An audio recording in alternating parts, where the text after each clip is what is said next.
केवल काला कानून है। तमाम देश की संपत्ति अडानी अंबानी को दे दिया। अब वक्फ की संपत्ति पर किनकी काला निगाह है और वो उसको संपत्ति को भी चाहते हैं कि अपने मित्रों को दें।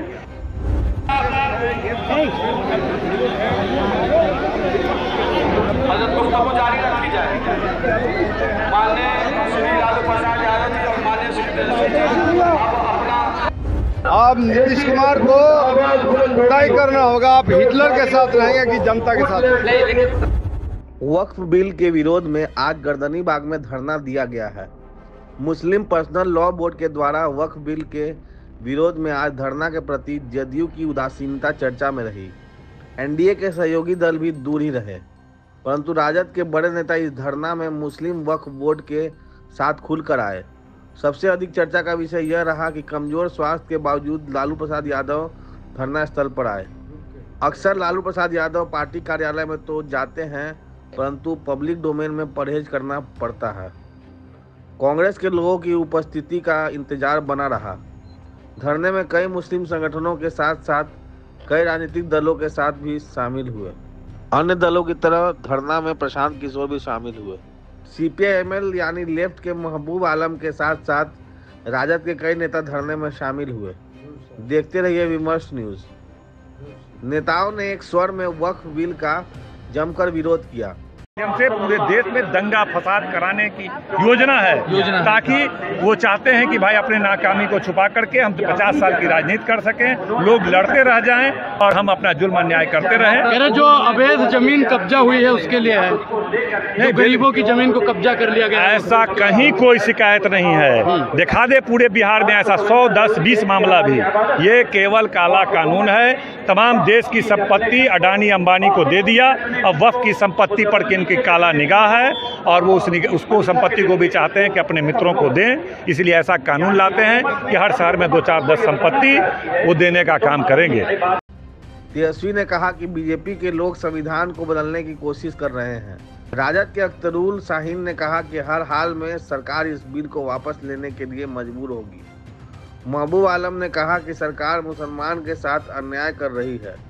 उनकी संपत्तियों को वक्फ बोर्ड बिल के नाम पर हड़पने की कोशिश शुरू हो गई है। ये तो आप झांकी देख रहे हैं। ये शांतिपूर्ण प्रदर्शन है। जो हमारी संपत्ति, हमारी पहचान, हमारी आइडेंटिटी, हमारी धार्मिक स्वतंत्रता, हमारे संपत्ति रखने का जो स्वतंत्रता का अधिकार संविधान ने दिया है, ये हमला संविधान पर है।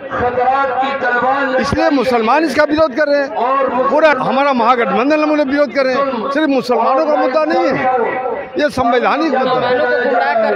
जी गुमराह कर रहे हैं मुसलमानों का लग रहा है। अरे मुसलमानों को गुमराह नहीं, मुसलमानों को नरेंद्र मोदी ने निशाना बनाया है। जिस तरह से हिटलर ने यहूदियों को निशाना बनाया था, आप नीतीश कुमार को तय करना होगा, आप हिटलर के साथ रहेंगे कि जनता के साथ। इस तरह देश में जहां मुस्लिम संगठनों के साथ में और उनके विरोध में विभाजन है, पटना में भी विभाजन रेखा साफ खींची रही।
कैसे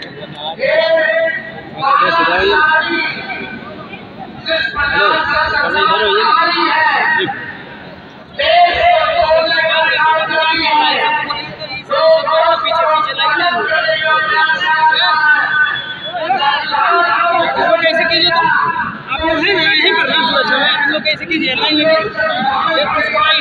लगाइए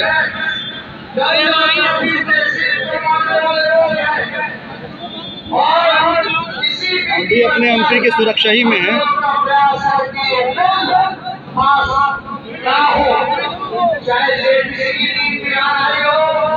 हमारे पार्टी के लोगों ने मजबूत विधायक से जेपीसी में रखने का काम किया। इस खेल को जो है विरोध करने का काम किया।